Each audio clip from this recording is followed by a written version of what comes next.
వినాయకుడి పుట్టినరోజు వస్తే వినాయకుడి మేనమామని పిలిచారు. మేనమామ అత్తయ్య వెళ్ళారు. లక్ష్మీదేవి నారాయణుడు ఏవో బహుమానాలు పట్టుకెళ్ళాడు మేనల్లుడికని. అన్నీ అక్కడ పెట్టి ఒరే నాన్న నీకు తెచ్చానురా అని చూపిస్తుంటే ఇవన్నీ ఇస్తూ ఉండడంలో సుదర్శన చక్రాన్ని పక్కనెట్టుకున్నాడు ఆయన. ఆ పిల్లాడికి ఈ చక్రం నచ్చింది, గుడుక్కుని నోట్లో పడేసుకున్నాడు. ఏమిందంటే ఆ తొండంతో తీసి ఇలా పెట్టి మింగేశాడు. అయ్య బాబాయ్ నా చక్రం ఏదన్నాడు. మింగేశాను మామయ్య అన్నాడు.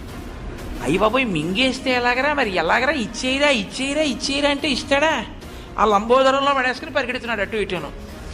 అప్పుడు శ్రీ మహావిష్ణువు ఆలోచించారు ఎలా వీడి కడుపులోంచి తేవడం అని. వీడికి ఏదైనా హాస్యస్ఫోరకంగా ఉంటే సంతోషిస్తాడు ఆయన. అదో విచిత్రం. మిగిలిన ఈ దేవుళ్ళ దగ్గర వీడు డిసిప్లిన్డ్గా కూర్చోవాలి, ఆయన దగ్గర సంతోషమైన పనులు చేస్తే సంతోషిస్తాడు ఆయన.